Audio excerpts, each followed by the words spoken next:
NPS is one of the best retirement schemes in India. It offers you tax saving, steady pension income, builds wealth, and on top of that is backed by the Government of India. We will deep dive into 12 key features of NPS, weigh their pros and cons, and also highlight some mistakes that you should avoid. Out of the 12 features, first feature is about eligibility. Who can invest in NPS? So any Indian citizen, whether resident or non-resident, aged between 18 to 70 can have an NPS account.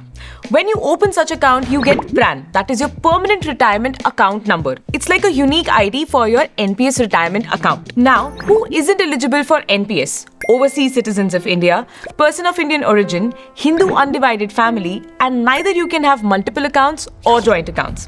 While you are investing in NPS, you can invest via two ways. First is by all citizen model, or second is by NPS corporate model. In all citizen model, you open the account and manage it yourself. In the corporate NPS model, your company opens the account in your behalf, and like the deduction for EPS happens, similarly it happens for your NPS as well. Let's move on to the second feature of minimum deposit. In NPS, there are two types of accounts, Tier 1 and Tier 2. We will talk about Tier 2 later, but in Tier 1, the minimum deposit of 500 rupees is to be made when you open the account. Then you have to make a mandatory contribution every year of rupees 1000, and there is no upper limit to the maximum contribution. Basically, this is a retirement planning account which also offers you the benefit of EEE taxation but in your old tax regime. Now, third feature is about where you can make your investments. So there are 4 schemes where you can make your investments: Scheme E, C, G and A. So E scheme is about equities, all the listed securities you can make your investments in, but mind you, they are risky, but they also have the potential to give you better returns. Talking about Scheme G, that focuses on government securities and state development loans. They are slightly less risky as compared to Scheme E. Next scheme is Scheme C, which invests in corporate securities and infrastructure-related debt instruments. It's slightly riskier than Scheme G. Last scheme is Scheme A, which is relatively newer because it came in 2016, and that invests in AIFs and REITs, etc. These are sophisticated and unconventional instruments, and that is why they carry a lot of risk. Now that you know where you are going to invest, let's talk about in feature 4, how are you going to invest. Unlike mutual fund, where the fund manager is going to decide where to invest your money, in case of NPS, you get the power of choice. There are 2 choices, active and auto choice. In active choice, you yourself decide in which scheme to invest and how much money to allocate in each scheme. But in case of auto choice, the NPS system decides on your behalf depending upon what your age and risk capacity is. If you choose for active choice, then you need to follow some guidelines. The maximum contribution that you can make in Scheme E, that is equities, that is 75%. You can make 100% contribution in Scheme C and G, and there is also a limit of 5% while you are investing in Scheme A. Do note one more point, that as you turn 50, your exposure to equities start declining gradually in order to manage your risk. But if you do not want to pick and choose in which scheme to invest and how much to invest, then you can opt for an auto choice. Here, the NPS system is going to decide the contribution based on your age and risk, and as you age, they will choose safer options for you rather than taking riskier options like equity and corporate debts. Further, you get to choose from 3 investment options. Number 1 is aggressive life cycle fund, moderate life cycle fund and conservative life cycle fund. In case of aggressive life cycle fund, the exposure to equity is 75% and it starts declining after the age of 35. In case of moderate, the exposure to equity is 50% and it starts declining after the age of 35. And in case of conservative, the exposure to equity is only 25% and that will also start declining as you age 35. But recently in 2024, a new scheme was added and that was called Balanced Life Cycle Fund. In this case, the exposure to equity is 50%, but that will start to fall as you age 45. Feature 5 is about the switch option that you get in NPS. You get 2 switch options. Number 1 is switching between active and auto choice. You can do that 4 times in a year. And the second switch option is between switching between the schemes where you invest. That also you can do 4 times in a year. If you are unsure whether to choose active and auto, then let me ask you this question. If you're someone who wants to set it and forget it, then perhaps auto choice will be a better option for you. But do note one thing. In case of auto choice, there is no investment that is made in scheme A. And if you are making an investment in scheme A while you choose for your active choice, then you need to do it cautiously because it's riskier. Just like in the case of mutual funds, where you decide onto the category first, like large cap or mid cap, and then you decide on the fund house. NPS works in a similar manner. Feature 6 is about choosing your pension fund manager. Currently, there are 10 pension fund managers from which you can choose from. What's new here is that earlier you could choose only one pension fund manager for all your schemes, which was kind of restrictive. But now you can have different pension fund managers for different schemes because their performance in different schemes is different. For example, you can choose Kotak for your equity investments, LIC for your government security investments, and Axis for your corporate security investments. If you're investing in scheme A, then you have to choose from already existing pension fund managers. You can check their performances under different schemes and different time frames. The link will be in the description below. One good thing is that switching between one scheme to another or changing your pension fund managers does not attract any taxation. Moving on, in the feature number 7, we are going to talk about returns from the NPS. As of October 1, 2024, 5-year return of Nifty 100 TRI was somewhere around 19%. And the equity component of NPS has delivered somewhere around 19 to 21%. So NPS is actually performing or giving returns close to how the index has been performing, if not outperforming the index.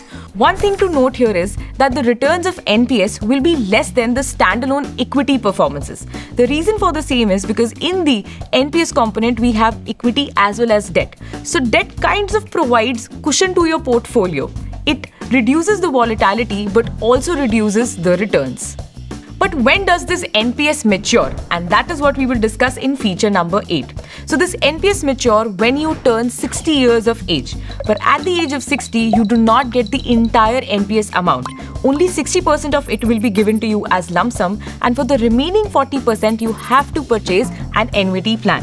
For example, your NPS corpus was about 1 crore. So in that case, 60 lakhs is something that you will get in lump sum, and for those 40 lakhs you have to purchase an annuity plan.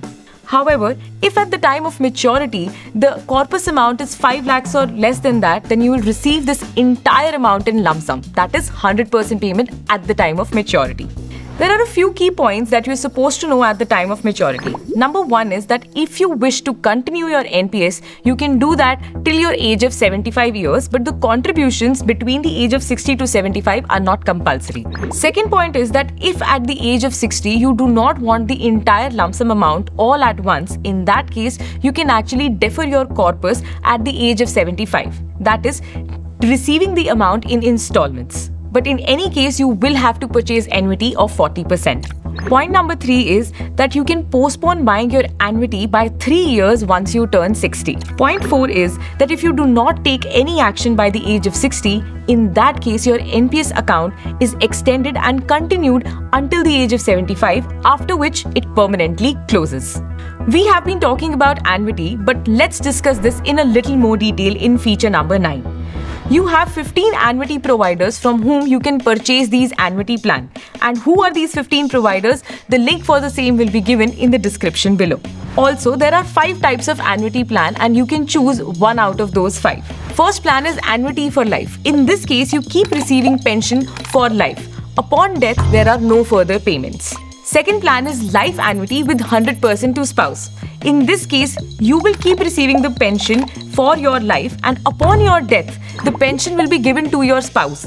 And once your spouse also passes away, in that case, there are going to be no further payments.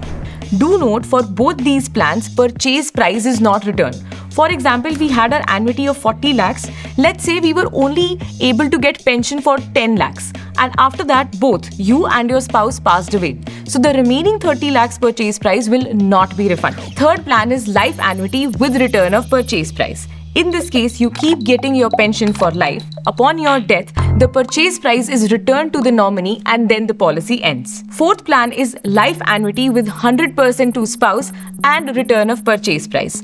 In this case, you will get the pension for your life. Upon your death, your spouse will get the pension for life, and upon the death of your spouse as well, the remaining purchase price will be returned to either your legal heir, your nominee, and then the policy will end. And the fifth plan is the NPS Family Income Plan.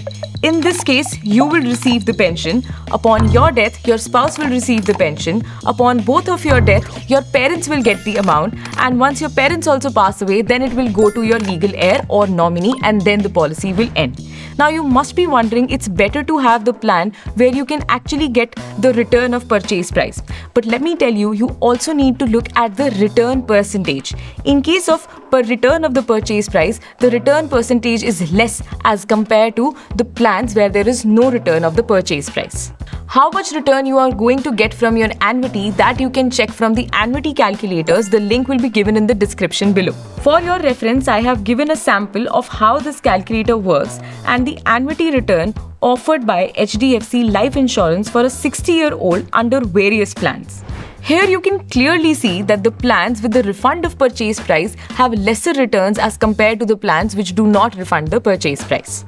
Since maturity in NPS is at the age of 60, which is long time away, but what if you want to have access to your funds? In that case, you have two options. Option number 1 is our feature 10, which is partial withdrawal, and option number 2 is feature 11, that is premature closure of the account. Let's talk about partial withdrawal first. In this case, you do not want to discontinue account, but you only want access to the funds. But there are few conditions that you need to meet. Number 1 is that you can actually do partial withdrawal after 3 years of opening the NPS account. Number 2 is you can only take out 25% of your total contributions. Number 3rd point is that you can do such partial withdrawals only 3 times in the entire tenure of your NPS. And number 4 is that you can do such partial withdrawals for these specific reasons. In case of premature closure of the account, you completely want to discontinue this account. You can do that, but here also are some conditions that you need to fulfill. Number 1 is that you can do so after 5 years of making mandatory contributions to NPS. Number 2 is when you get your amount, out of that you only get 20% as lump sum, and for that remaining 80% you need to purchase an annuity plan. But if your corpus is not more than 2.5 lakhs or it is 2.5 lakhs or less, then you get the entire amount as lump sum. But do remember, in case of death of the NPS holder, in that case the account is prematurely closed and whatever amount is given to the legal heir or nominee. Coming to our last feature, feature 12, but certainly not the last point, because still we have to talk about taxation and a new thing that was launched under NPS, that is NPS Vatsalya, so stay tuned till the end. In feature 12, we will talk about tier 2 of the account. This account can be opened only by those individuals who already have tier 1 account. It's like an open-ended savings account where you can make unrestricted withdrawals. At the time of opening the account, minimum deposit of 1,000 has to be made. Remember, in tier 1 account, we had to make minimum contributions of 1,000 every year. But in case of tier 2 account, there are no compulsory minimum contributions that you need to make. But if you're making such contributions, you have to do it in 250 and multiple. There is no upper limit for maximum contribution in case of tier 2 account. Also, where you are going to invest is very similar to what you did in tier 1 account, that is scheme E, C, G and A. The equity allocation in case of tier 1 account was 75%, but in case of tier 2 account, you can actually make 100% allocation into equity components. You can transfer from tier 2 account to tier 1, but vice versa is not possible. And lastly, you get the EEE tax benefit in case of tier 1 account, but not in the case of tier 2 account, and that too as per old tax regime. Let's quickly understand tax rules around NPS. Under section 80CCD, you can claim deduction of 10% of your basic salary or 1.5 lakh, whichever is lower. In case of section 80CCD 1B, you get additional deduction of 50,000 over and above that 1.5 lakh rupees. Remember, both these sections are applicable in case of old tax regime. But there's one more section, section 80CCD 2. In this case, you get a deduction in case of your employer's contribution. The deduction is up to 10% of your basic salary in case of old tax regime and 14% in case of new tax regime. But do remember that your employer is making contribution for NPS, EPF, superannuation, etc. So the total limit is capped at 7.5 lakh rupees. In case these contributions exceed the 7.5 lakh cap, then you will be taxed for the exceeding amount. Also, if you remember, for that 60% lump sum amount that you get at maturity, there you will get the tax benefit. But for that 40% annuity plan that you purchase where you will be getting regular pension, there you will be taxed. For your partial withdrawals, there will be no taxation applicable, but there is some taxation applicable in case of your premature closure, but there is some grey area, so do consult your tax advisor. Now here is a quick difference between EPF, PPF, retirement fund and NPS. This, to be honest, requires a separate video, but we will not deep down right now.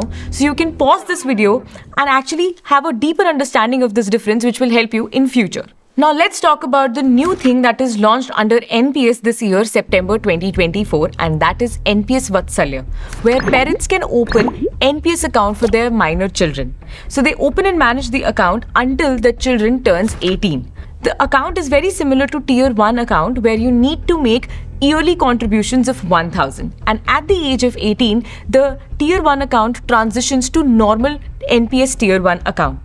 Also, at the age of 18, it is the choice whether you want to continue with this NPS account or not. In case you do not wish to continue with this account, then you will only get 20% in lump sum, and for the rest 80% you have to purchase the annuity plan.